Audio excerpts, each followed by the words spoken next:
Christmas தாத்தா வந்தேனே, பரிசுகள் எல்லாம் தருவேனே. சின்ன பிள்ளை நீங்க சிங்காரமா சிரிக்க நல்ல செய்தியோட வந்தேனே. கிறிஸ்மஸ் தாத்தா வந்தேனே, பரிசுகள் எல்லாம் தருவேனே. சின்ன பிள்ளை நீங்க சிங்காரமா சிரிக்க நல்ல செய்தியோட வந்தேனே.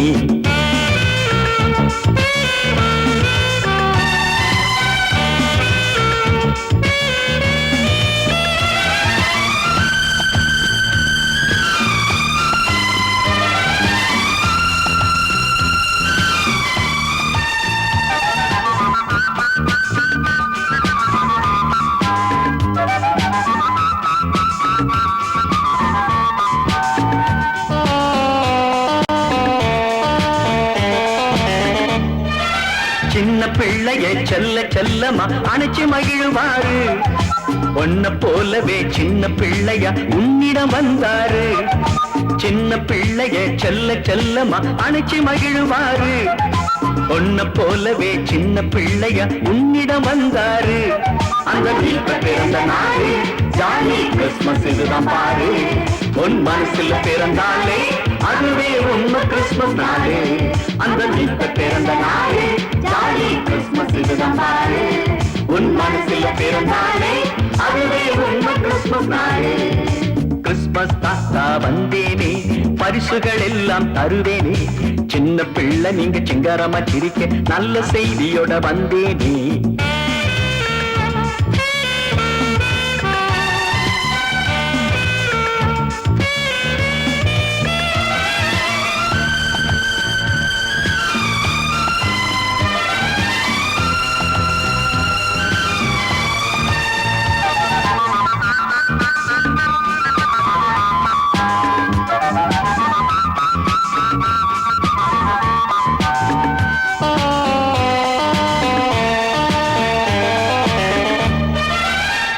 சாமியின் தாழ்மை எளிமைய வாழ்வில் வாழ்ந்து காட்டு. அவரை போலவே நீதி அன்புல தினமும் நடைய போட்டு. இயேசு சாமியின் தாழ்மை எளிமைய வாழ்வில் வாழ்ந்து காட்டு. அவரை போலவே நீதி அன்புல தினமும் நடைய போட்டு. அந்த வீட்டுல பிறந்த நாடு ஜாலி கிறிஸ்மஸ் இதுதான் பாரு. உன் மனசுல பிறந்தாலே அதுவே உண்மை கிறிஸ்மஸ் நாடு.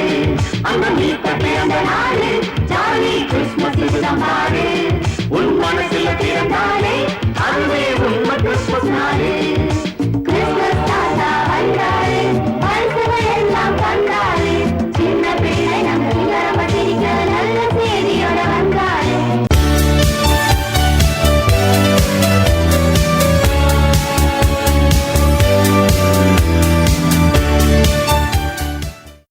வணக்கம். இந்த நாளை சின்ன சின்ன வெளிச்சங்களில் இன்னொரு புதிய சிந்தனையை தெரிந்து கொள்வோம்.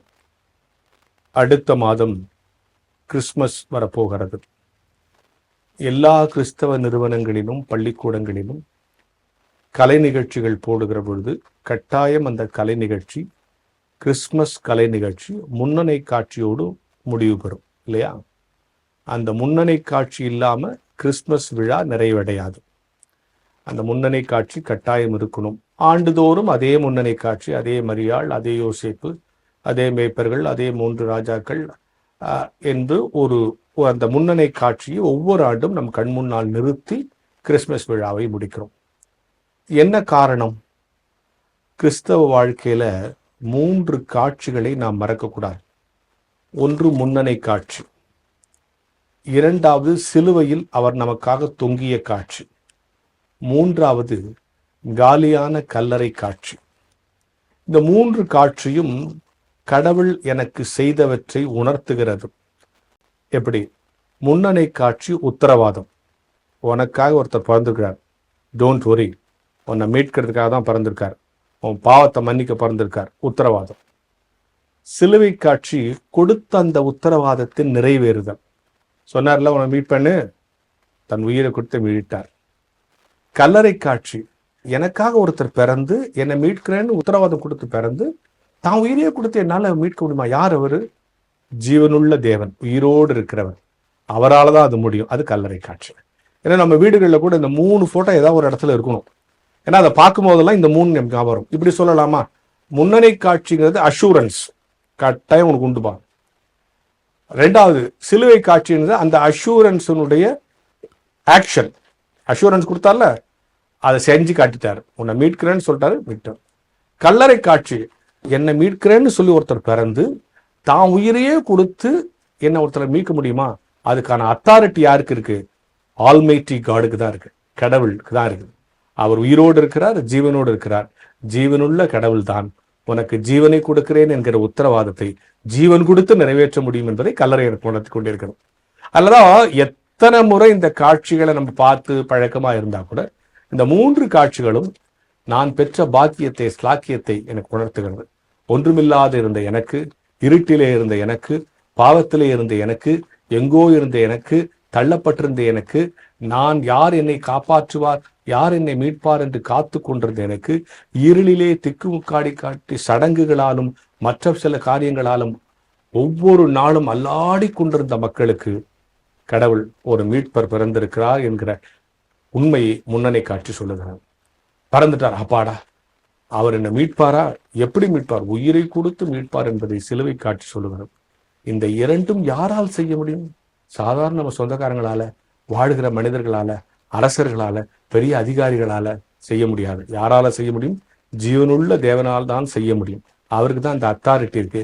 எனவே உயிரோடு இருந்து நான் ஜீவனுள்ள தேவன், உன்னை மீட்க பிறந்தேன் என்கிற உத்தரவாதத்தை சிலுவிலே நிறைவேற்றிய நான் தான் என்று உயிர்த்தெழுந்த ஆண்டவர் நமக்கு சொல்லுகிறார். எனவே இந்த 3 காட்சிகளும் நம்முடைய வாழ்க்கையில் அனுதினமும் கடவுள் நமக்கு செய்ததை நினைவுறுத்திக் கொண்டே இருப்பதால் தான் இந்த 3 காட்சிகளை எத்தனை முறை பார்த்தால் நமக்கு சலிக்காது, சலிக்கக்கூடாது. ஏனென்று சொன்னால் இந்த 3 காட்சிகளும் சில சத்தியங்களை நமக்கு உணர்த்தி கொண்டே இருக்கிறது என்கிற சிந்தனையோடு இந்த நாளை தொடங்குவோம். வான்மலர் நேயர்களுக்கு அன்பின் வாழ்த்துக்கள். என் தகப்பன் என்னிடமிருந்து ஒளித்து வைத்த ரகசியங்கள் அடங்கிய பெட்டியின் சாவியை நான் தேட முற்பட்டது போல நீயும் தேட முற்படுவாய். ஒரு அப்பா மகனுக்கு சொன்ன கவிதை. அன்பான தாய் எல்லாம் நாம் படித்திருக்கிறோம் திருமறையிலே. அப்பாவாகிய கடவுளை பற்றி நாம் கேள்விப்பட்டிருக்கிறோமா என்று கேட்கலாம். மத்தேயு நற்செய்தி நூல் 2ஆம் அதிகாரம் 13, 14, 15 வாக்கியங்கள். அவர்கள் திரும்பி சென்ற பின் ஆண்டவருடைய தூதன் யோசேப்புக்கு கனவில் தோன்றி, நீ எழுந்து குழந்தையையும் அதன் தாயையும் கூட்டிக் கொண்டு எகிப்துக்கு தப்பி ஓடி செல்லும். நான் உமக்கு சொல்லும் வரை அங்கேயே இரும். ஏனெனில் குழந்தையை ஏரோது கொல்வதற்காக தேடப்போகிறார் என்றார். யோசேப்பு எழுந்து குழந்தையையும் அதன் தாயையும் கூட்டிக் கொண்டு இரவிலேயே எகிப்துக்கு புறப்பட்டு சென்றார். கண்களை மூடி மன்றாடுவோம். அன்பு மிகுந்த பெற்றவராகிய கடவுளே, தந்தையாய் ஒரு ஆணாய் எப்படியெல்லாம் எங்களை நேசிக்கிறீர் என்பதை இந்த நாளில் எங்களுக்கு கற்றுத்தாரும். இயேசுவின் வழியாக கேட்கிறோம் அன்பு நிறைந்த கடவுளே, ஆமேன். யோசேப்பு ஒரு அழகான கதாபாத்திரம் திருமறையிலே. ஆச்சரியமானவர். அவரை பற்றி சொல்லப்படுகிற செய்தி, நீதிமான், தாவீதின் வம்சத்தான், பெத்லகேம் ஊரை சார்ந்தவன், பிழைப்புக்காக கலிலேயாவுக்கு வந்தவன், திருமணத்திற்காக காத்திருக்க நிச்சயம் வரை முடித்தப்பட்டவன். ஆனால் யோசேப்பு என்றாலே வெறும் கனவு உலகம் என்று சொல்லப்படுகிறது. எப்போ பார்த்தாலும் கனவு கண்டுகொண்டு அந்த கனவின் வழியாயே தன் வாழ்க்கையை நகர்த்தி கொண்ட ஒரு ஆண்மகன். எழுந்திரு, இங்கே இருந்து புறப்படு, அவளை ஏற்றுக்கொள், இது எல்லாம் வந்து கொண்டிருக்கிற ஒரு சூழல். ரொம்ப முக்கியமான கதாபாத்திரம் திருமறையிலே. இயேசுவின் வாழ்க்கையை நான் சொல்ல வேண்டும் என்றால் யோசேப்பு இல்லாமல் சொல்ல முடியாது. ஆனால் அந்த யோசேப்புக்கு ஒரு ஊன் கொட்டுறது கூட டைலாக் கிடையாது திருமறைக்குள்ளே. மரியாள் பாடுகிறாள், பேசுகிறாள், எல்லாம் செய்கிறாள். ஆனால் கடவுளின் பெற்றவராகிய, கடவுளாக சொல்ல முடியாத ஒரு ஆண்மகனாக இருக்கிற யோசேப்புக்கு ஒரு டயலாக் கூட இல்லாத ஒரு சூழல். இவை எல்லாவற்றையும் கடவுளின் திட்டமாய் ஏற்றுக்கொள்ளுகிற ஒரு ஆண்மகன். யோசேப்புக்கு சம்பந்தமில்லாத குழந்தை. திடீரென்று உனக்கு திருமணம் நடைபெற போகவில்லை, அதற்கு முன்பாகவே அவள் கருவுற்றிருக்கிறார். கடவுளின் திட்டம் ஏற்றுக்கொள்ளுகிறார். புறப்பட்டு ஊராக போ. ஆண்மகன் தன் மனைவியை அழைத்து கொண்டு ஊராக செல்லுகிறார். பிரசவ வேதனை. ஒரு ஆண்மகனாய் நின்று குழந்தையை பிரசவம் பார்த்து கையில் தூக்கி வச்சுன்னு குழந்தையை பார்த்துட்டு யோசிக்கிறார், இந்த குழந்தைக்கு அப்பா நான் தான். அழகாக சிரிக்குது, எல்லாம் சொல்லுது. ஆனால் ஊர்கிட்ட போயிட்டு நான் தான் என்று சொல்ல முடியுமா என்றால் கேள்விக்குறியாக நிற்கிற ஒரு தந்தை. இப்படித்தான் கடவுளும் இருக்கிறார். ஒரு ஆண் மகனாய் என்னுடைய உணர்வுகளை நாம் புரிந்து கொள்ள முடியாத சூழல்.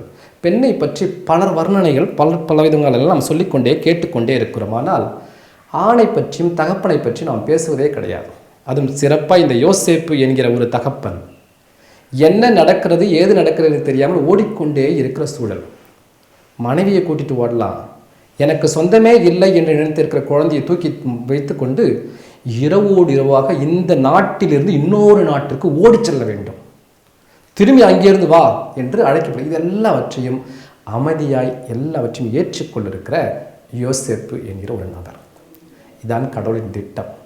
பல நேரங்களிலே நமக்கு இது என்ன நடக்குது, என் குடும்பத்தில் ஏன் இப்படி ஒரு பிரச்சனை நடக்குது என்று நம்ம விளங்கவே விளங்காது. அதை அமைதியோடும் பொறுமையோடும் நான் யோசிக்க ஆரம்பித்து விட்டேன் என்றால் அவை எல்லாம் என்ன விதமான அற்புதத்தை கொடுக்கும் என்பது யோசேப்பின் வழியாய் கொடுக்கப்படுகிற செய்தி. பிள்ளையை பாதுகாப்பது குடும்ப தலைவனின் பொறுப்பு.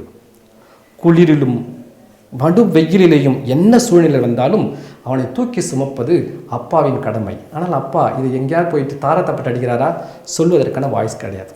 அடுத்ததாய் சொல்ல போது the silence of the father என்று சொல்வார்கள். பல நேரங்களில் அப்பா பேசாமலே இருப்பார் வீட்டில்.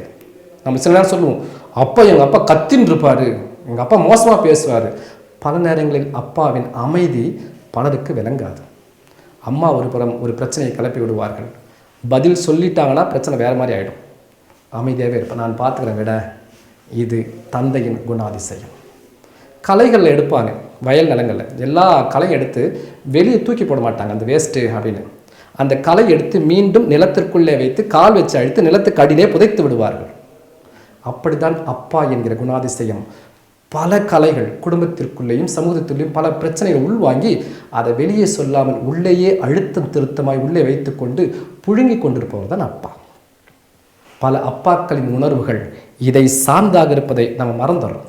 நான் தான் அவருடைய அசல் அல்லது நகல் என்பதை புரியாத நிலையிலே பல நிலையில் இருக்கிறோம். இன்றைக்கி அப்பாவை ரொம்ப கேவலமாக வீட்டில் நம்ம பேசுகிறோம். சும்மா சாதாரண விஷயத்தில் கூட சின்ன வயசில் அப்பா நம்ம எல்லாருக்கும் ஹீரோ, இளம் வயதிலே அப்பா வில்லனாய் பார்க்கப்படுகிறார். முதிர் வயதில் அப்பா ஒரு இம்சையாக இருக்குது. இதுதான் சமூகம் சொல்லுகிற ஸ்டேட்மெண்ட். அப்படி அல்ல. அந்த தந்தை ஒவ்வொரு நாளும் பதில் அளித்து விட்டாலோ அல்லது இந்த குடும்பத்தில் இது சொன்னால் முடிவடைந்துடும் சொல்லிட்டார்னா குடும்பம் சுக்குநூறாய் போய்விடும். அப்பாவை சிரித்து அப்பா வெக்கப்பட்டுலாம் நம்ம பார்த்துருக்குறோமா? அது ஒரு அழகான அனுபவம். ஒரு ஆண் மகன் வெக்கப்படுவான் என்பது கேட்பதற்கே கூச்சமாக இருக்கும், நகைச்சுவையாக இருக்கலாம். முதல் முறையாய் தான் ஈண்டெடுத்த குழந்தை எத்தனை நர்ஸ் எடுத்திருந்தா கிட்ட காமிப்பாங்க, இதான் உன் குழந்தை பாரு, உன்னுடைய முகம் இருக்குது பாருன்னு சொன்னோன்னே அதை எப்படி ரியாக்ட் பண்ணுறதுன்னு அப்பாவுக்கு தெரியாது. வெக்கப்படுவார், துணுவார், அந்த கோயிலை எப்படி வாங்குறதுன்னு தெரியாது. அந்த தடுமாறு இருக்குல்ல, அந்த உணர்வுகள் மிக அவசியமானது. முதல் முறையாய் பள்ளிக்கு தன் பிள்ளையை விட்டு விட்டு அம்மா உட்காந்து அழுது, ஐயோ என் பிள்ளை போயிடுச்சு ஸ்கூலுக்கு போகுது, என்ன நடக்குன்னு தெரியாது. அப்பா எதுவுமே சொல்லாமல் கண்களிலே தண்ணீரும் வெளியே கொட்ட முடியாமல் தவித்து கொண்டு அதை அடக்கவும் முடியாமல் தூரே சென்று அமைதியாய் ஒரு நிமிஷம் அப்படி தலைகளே ஆட்டிட்டு இருப்பார் இல்லையா? அந்த உணர்வு, இப்படிப்பட்டவர் தான் கடவுள். தாயின் அன்பை விட இந்த தந்தையின் அன்பு என்பது மிக மேன்மையானதாக இருக்கிறோம். இது ஒரு காரம் கலந்த ஞானம். அது நம்ம பல நேரங்களில் மறந்துடும்.